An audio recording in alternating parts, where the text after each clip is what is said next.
The rain lashed against the car's windshield, blurring the narrow, winding road ahead. Mark tightened his grip on the steering wheel, his knuckles wide under the dim glow of the dashboard lights. Beside him, his best friend Tom adjusted his flashlight nervously, its beam flickering like a dying heartbeat. "Are you sure this is the right place?" Tom's voice cracked, half drowned by the storm raging outside. Mark nodded, his jaw set. "This is it. The monastery should be at the end of this road." Tom sighed, sinking back into his seat. "This place better be worth it. Ghost stories are fun to tell, but I didn't sign up to meet any real ones." Mark didn't respond. The truth was, this trip wasn't just about a thrill or chasing ghost stories. For months, he'd been plagued by a recurring dream, a crumbling monastery, an ancient bell ringing in the distance, and a shadow that whispered his name. It was no coincidence that their research had led them to the same monastery from his dreams. Mark felt like he had no choice but to uncover the truth. As they reached the end of the road, the monastery loomed ahead, a dark silhouette against the stormy sky. Its walls were cracked, vines creeping over the ancient stone like skeletal fingers. The gates creaked in protest as Mark pushed them open. Inside, the air was thick with damp and decay. The once grand hallway was now a graveyard of broken furniture and shattered glass. Tom swung his flashlight across the room, illuminating a faded mural on the wall. It depicted a group of monks surrounding a woman in white, her face twisted in terror.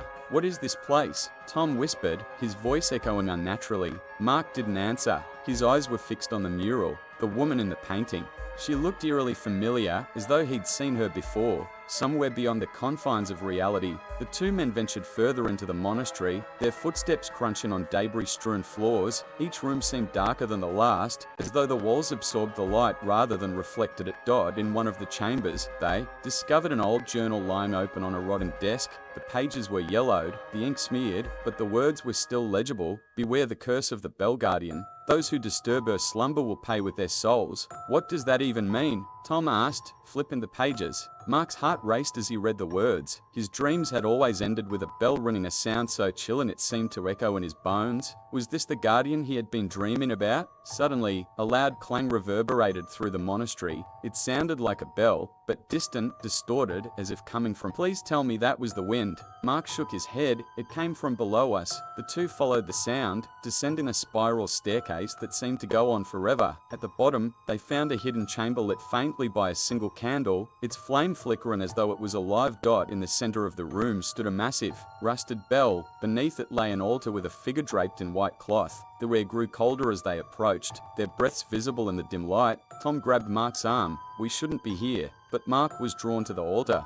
Pulling back the cloth, he revealed a skeleton clutching a worn locket. Inside the locket was a photograph, a woman who looked exactly like the one from his dreams. The moment Mark touched the locket, the bell above them began to tremble. Its deafening ring shattered the silence, sending vibrations through the floor. The skeleton's empty eye socket seemed to glow, and a voice, cold and hollow, filled the room. "You should not have come here." The door behind them slammed shut, trapping them inside. Shadows began to crawl along the walls, taking the form of robed figures. Their hollow faces turned toward Mark, their whispers growing louder. Tom screamed, his flashlight clattering to the ground as he backed away. "We need to get out of here." Mark clutched the locket, his mind racing. Why had he been drawn to this place? What did the dreams mean? The robed figures advanced, their movements slow but deliberate. One of them raised a bony hand, pointing at Mark. "You are bound to her now," the voice said.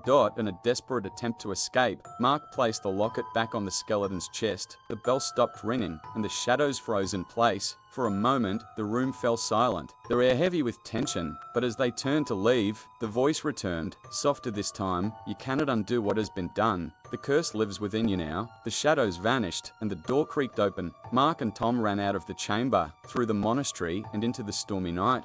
Back home, Mark tried to move on, but the dreams returned stronger, darker, more vivid. The woman from the locket appeared to him, her face no longer twisted in terror but filled with sorrow. One morning, he woke to find the locket lying on his bedside table. The curse had followed him home. Mark realized the truth. He couldn't escape the monastery's grip. The guardian's story wasn't over, and now, neither was his.